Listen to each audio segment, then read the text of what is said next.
오늘은 한동훈 대표 이야기를 좀 먼저 해보고자 어우. 합니다. 근데 한동훈 대표 들어가기 전에 그래도 우리가 이번 주에 가장 큰 일이 있었으니까 네. 이재명 대표에 대한 위증교사 무죄가 일단 났어요. 네. 한동훈 대표는 매일 이재명 대표 없으면 못 사는 분이거든요. 근데 여기에 대해서 일단 법원에 무죄 판결이 났는데 어떻게 보셨는지 우리 김지호 대변인 좀 총평을 좀 해주시면요. 저는 사필 규정이다.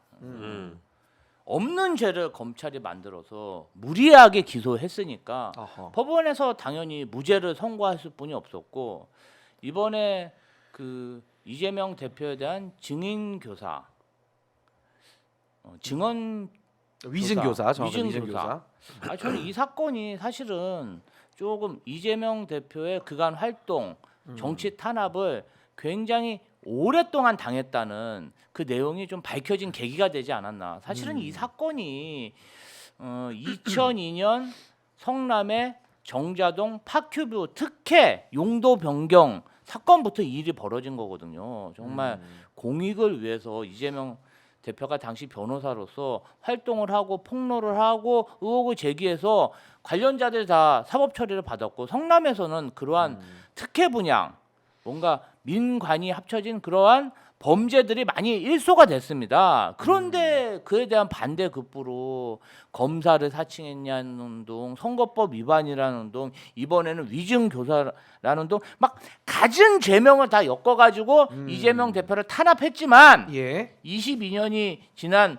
현재까지 이재명 대표는 정말 경기도지사, 성남시장, 민주당 당대표 연임 이렇게 건재하고 있다. 사실 장발장은 무슨 빵이라도 훔쳤는데 이재명 대표는 공익을 위해서 싸웠다는 그 이유로, 토건 세력과 싸웠다는 이유로 그 22년간 엄청난 탄압을 받았습니다. 그런데 지금 거대 여당의 민주당 대표를 하고 있다. 이것은 결국 정의가 승리한다. 이걸 보여주는 거 아니겠습니까? 저는 매우 뜻깊었고, 뜻깊게. 사실은 저는 걱정은 안 했습니다. 예. 상식이 있는 사람이라면 무죄를 내렸을 것이다 이렇게 생각했지만, 그날은 제가 조금 뭐 방송이나 이런 걸 줄이고 어허. 조금 기도를 많이 했는데 집에서 결과가 좋게 나와서 굉장히 기뻤습니다. 굉장히 좀 기쁘셨다는 말씀이시고, 우리 평론가님은 좀 1심 재판 위증교사 어떻게 보셨습니까? 무죄가 나왔습니다. 예, 저는 뭐 이제 상식적인 판결이라고 일단 접근하고 있는 이유가, 요게 이제 2002년부터 시작된, 아까 우리 김지호 대변인님 말씀해주신 2002년 사건부터 시작해가지고 2024년 이제 1심 선고까지 온 거잖아요. 근데 예. 이거 엄밀하게 얘기하면은 이게 별건 수사입니다. 별건 수사라는 대목에 대해서 저는 법원이 좀 경종을 울려줘야 되는데, 즉 공소 기각이라는 거를 충분히 할 수 있었는데도 불구하고 일단 재판이 열렸다는 데에서 좀 유감을 표하는 바이고요. 다만 어쨌든 사법부의 시간이었고, 사법부가 판결을 한 내용을 보면 요목조목 제가 생각했던 방향대로 판결이 내려진 것 같아서 다행이긴 한데요. 그리고 더불어서 이 김진성 씨의 진술이라는 건 충분히 검찰 조사 과정에서 이른바 이제 검찰의 회유나 네. 설득에 의해서 오염될 수 있었던 가능성을 재판부가 좀 미리 또 이렇게 판단을 해줬으면 좋았을 텐데, 어쨌든 그 대목이 좀 넘어가서 그냥 그 공소를 받아들였다라는 점이 좀 아쉽긴 한데, 다만 재판이 열렸고 재판 결과가 무죄로 나왔다라는 거에 대해서는 많은 분들이 좀 상식적으로 접근하시고 있는 것 같아요. 그리고 이게 1심 결과입니다만 이제 검찰이 항소를 했기 때문에 항소심으로 가는 거잖아요. 근데 뭐 변호사님이 훨씬 더 잘 아시겠습니다만, 이제 1심 결론을 보면 여기에서 어떤 증거를 뭐 또 보충을 한다든지 김진성 씨의 새로운 진술이 뭐 나온다든지 이럴 가능성이 좀 적어 보이는 그렇죠. 사건이어서 예. 항소심으로 간다 한들 좀 검찰 입장에서는 좀 난망한 그런 선고가 나오지 않았느냐라는 생각이 좀 들어서 이 대목에서는 어쨌든 우리가 짚어야 되는 내용 같습니다. 좀 무리한 기소였다, 네. 이런 말씀이시고요. 그럼 우리가 이제 그 이재명 대표 1심 판결에 대한 평가도 해봤으니까 위기의 남자에 대해서 한번 이야기를 해보도록 하겠습니다. 그의 이름은 한동훈 대표인데요. 그 요새 위기의 남자입니다. 위기의 세간에서는 위기의 남자보다는 네. 팔도 왕뚜껑.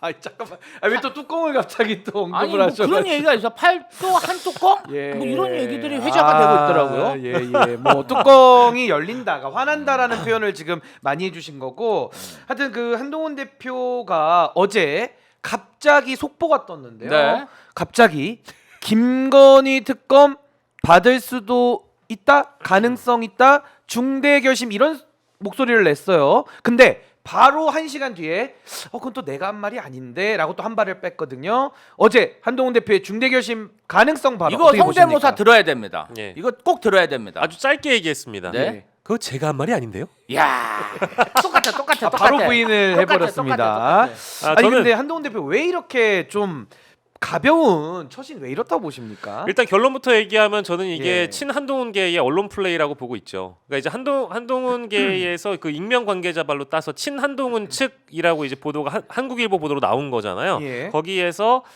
이 나를 끌어내리려는 용산의 조직적인 움직임인 것 같다라면서 부당한 당 대표 흔들기를 막기 위한 카드로 김여사 특검도 고려해볼 필요가 있다라는 내용이 이제 보도가 된 겁니다. 예. 근데 그러고 나서 1시간도 안 돼서 한동훈 대표가 이렇게 반박을 한다라는 것은 그 이윽고 내가 한 발언 아닌데 그 이후에 이어진 김건희 특검과 관련된 그 결론을 딱히 내주지 않았어요. 기자들의 질문에 대해서. 그리고 그것이 이제 어느 정도 이제 가능성만 열어뒀지 내가 확답을 하지 않는다.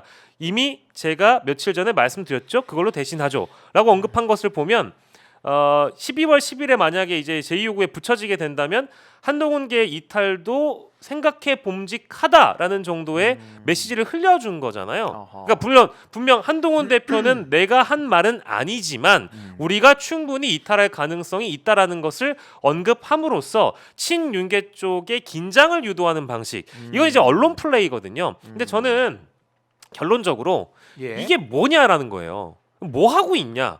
여당의 이 내분이라는 게 친윤과 친한 간의 갈등이 벌써 3주째거든요. 그것도 당원 게시판으로 촉발돼서 이 상황까지 왔다라는 점에 대해서 너무 유감이고 집권 여당이 지금 이러고 있을 상황이 아니라는 걸 오늘 중앙일보와 동아일보 사설을 통해서 너무 잘 알 수 있습니다. 예. 아니 가화만사성이고요. 내부가 좀 뭔가 단결이 돼야 그 외부에서 들어왔던 위기를 막을 수 있는 건데 집권 여당이 해야 되는 국정 운영에 대한 책임을 지금 방기하고 게다가 집권 여당이 당정 간의 어떤 화합이나 내지는 당정 간의 소통을 통해서 국제 정세에 대비할 수 있는 모습은 하나 보이지 않아요. 네. 그저 3주 동안 당원 게시판에 글 누가 썼냐?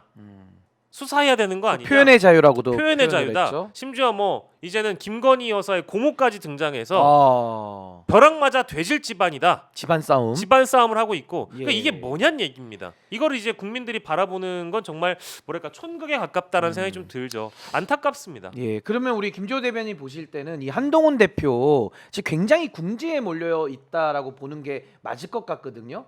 여기서 지금 이거 어떻게 돌파하겠다라는 좀 전략으로 익히십니까? 일단은 여권의 이러한 행태 우리 박영식 앵커님이 말씀 잘 해주셨는데 한마디로 말하면 예. 윤석열 대통령은 당선 이후 현재까지 2년 반 동안 오로지 권력투쟁, 오로지 권력투쟁만 하고 있다. 민생 없어요. 그냥 그 내부에서 권력투쟁, 그 대상만 달라져. 이준석이냐 아니냐, 유승민이냐 아니냐, 어허. 한동훈이냐 아니냐. 오로지 권력투쟁뿐이 없고요. 안철수 나경원도 있었습니다. 아니, 거기 좀 그 사람들까지 우리가 좀 거론하기에는 그래도 조금 이제 급이 있었으니까. 떨어지다 보니까 특히 예, 예. 아유, 예, 그래서 그렇습니다. 좀 예. 거론을 못했습니다. 양해해 주시기 바랍니다. 예. 네, 그래서 권력투쟁을 하고 있는데 사실 지난주에 여기서 그 김은혜라는 김은혜. 예. 바이든 날리면의 예. 주인공이죠. 홍보수석 출신이죠. 그러죠. 예. 예, 이분이 드디어 등판을 했죠. 김은혜가 등판을 했을 때 용산이 조직적으로 움직이는구나. 용산이 오더를 내렸구나. 이런 게 좀 정치권에서는 퍼졌어요. 예. 월요일 되자마자 그날이 또 그래요. 사실은. 김민전 의원, 우리 또 잔민전으로 유명하죠. 잔민전, 예, 친한계선 잔민전이다 이러는데 네. 예. 본회의장에서 가수면 상태를 지금 연기하고 계신 겁니다. 가수면 상태를 연기까지 하고 있습니다. 우리 카메라가 이제 들어와. 야, 이럴 때 야, 진짜, 야, 오, 맞습니다. 야, 이렇게 가수면 상태를 예, 말씀하세요. 그래서 김민전 의원이 사실은 수요일쯤 등판해도 돼요. 왜냐하면 월요일에 이재명 대표의 예. 그럼 위증교사 재판 결과가 나오는데 굳이 그날 할 필요도 없는데 네. 못 참고 그냥 월요일 날 터트려 버리죠. 막 그 뭐 게시판에 대해서 조사를 해야 되고 거기서 팔동훈이 나옵니다. 팔동훈. 팔동훈. 네. 한동훈 대표를 굉장히 자극한 발언이죠. 예, 팔동은 팔도 한 뚜껑. 팔도. 네, 그래 막 아, 패러디가 막 지금 양산되고 있죠. 팔동은 얘기가 예. 나오면서. 자, 그랬다 보니까 우리 한동훈 대표가 바로 그냥 거기서 그거 열받았어요. 근거 있는 말입니까? 그리고 그 15분간의 기자들 앞에서 백불이 있었죠. 그렇죠. 백불에서 나는 민주주의를 수호하고 예. 인권을 지키며 표현의 자유를 보장하는 그런 정치인인데 나는 그 익명 게시판 못 바뀐다. 예. 뭐 잘못됐냐? 예. 정말 이 한동훈의 뭔가 영린을 건드렸다. 잔민전이. 아하. 그러다 보니까 한동훈 대표가 예. 이제 이판사판이다. 아니 그래서 저희는 요것만 짚어볼게요. 음. 한동훈 대표 우리가 이제 다 리더십은 아니까 음. 앞으로 언제까지 좀 버틸 걸로 좀 예상을 아니 하십니까? 지금의 향후 계획. 한동훈은 네, 언제까지 갈까요? 뭐 속된 말로 뻥카. 지금 이제 공포탄. 예. 지금 이제 계속 겁을 주는 거죠. 근데 좀 효과가 있었어. 어떤 효과가? 어제 추경호 원내대표가 예. 의원총회를 열어서 이제 좀 냉각기를 갖자. 휴전하자. 예. 각자 뭐 의견은 다르겠지만 이제 뭐 경찰 수사도 들어갔으니까 우리가 좀 냉각기를 가지면 어떻겠냐 이러면서 예. 좀 먹히는 듯 보였으나 사실 그렇습니다. 우리 세계 1차 대전이 네. 사라예보에서 총성 한 발로 터지지 않았습니까? 그렇습니다. 예. 그게 왜냐하면은 이 우리나라하고 북한 관계도 그렇고 국지전 긴장감이 막 고조되다 보면은 예. 언제 전면전으로 흘릴지 몰라요.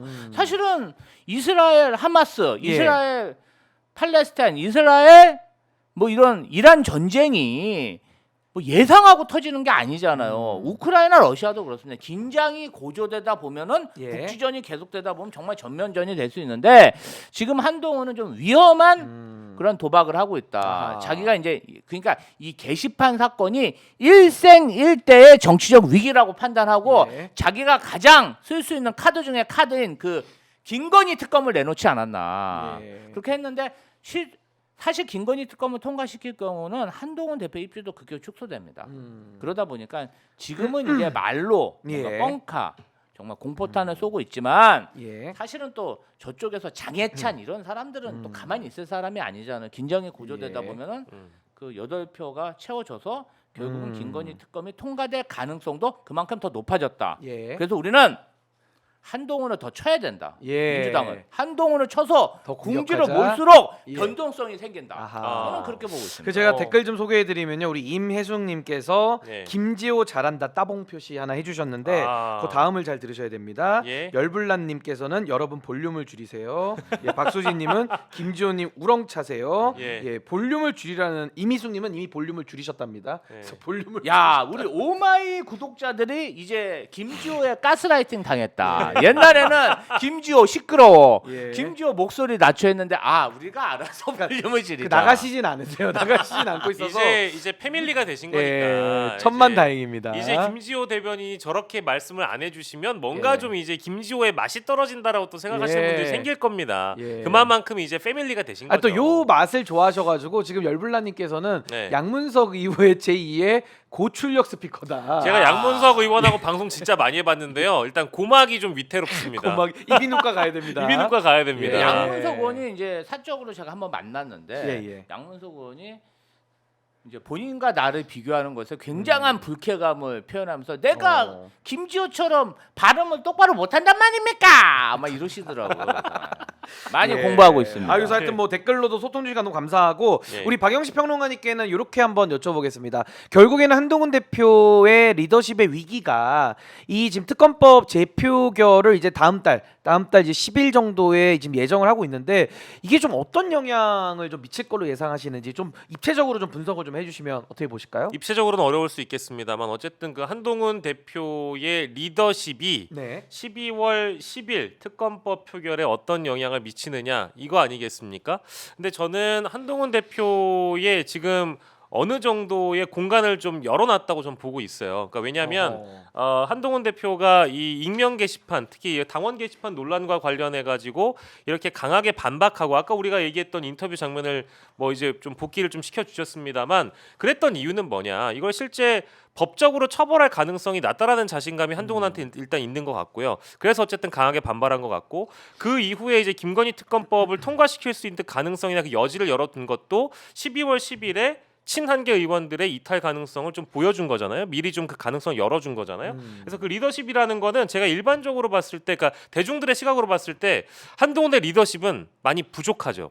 한동훈의 지도자성도 많이 무너졌다고 제 개인적으로는 보고 있습니다. 다만 친한동훈계 의원들의 숫자가 어림잡아 미니멈 20, 맥시멈 40으로 지금 언론에 보도가 된 건 있거든요. 근데 그런 측면에서 봤을 때 한 절반이 아니죠. 반의 반만 움직이더라도 김건희 특검법은 통과될 수가 있는 거기 때문에 아주 소수의 이탈만으로도 특검법은 통과가 가능하다. 그러면 친윤계의 긴장을 이끌어내기엔 충분한 가능성이 있다고 일단 보고, 리더십의 문제가 아니라 어쨌든 미래 가능성을 점쳐보고 이 의원들이 움직이는 거잖아요. 예. 그러니까 현재 권력과 미래 권력이라는 어떤 이 갈등 상황에서 과연 친한계 의원들은 어디로 붙을 것인가에 대한 선택을 두고 지금 하는 거란 말이에요. 그러면 소수 반의 반만 움직인다고 하더라도 특검은 충분히 통과될 수가 있다라는 측면에서 한동훈이 리더십을 강하게 뭐 걸지 않는다고 하더라도 한동훈과는 다르게 미래, 즉 자신들의 미래만 두고 봤을 때 이걸 한번 좀 판을 흔들어봐야 된다라는 의지를 보여줄 것 같아요. 내가 친한동훈계 의원이고 한동훈의 리더십이 부족하다고 하더라도 내가 이번에 익명이니까 투표는 해보겠다라는 생각을 분명히 할 수 있는 거 아니겠어요? 그러니까 반의 반만 움직여도 김건희 특검에 대한 통과는 우리가 희망은 좀 가져올 수 있겠다. 어허. 그 생각을 좀 하거든요.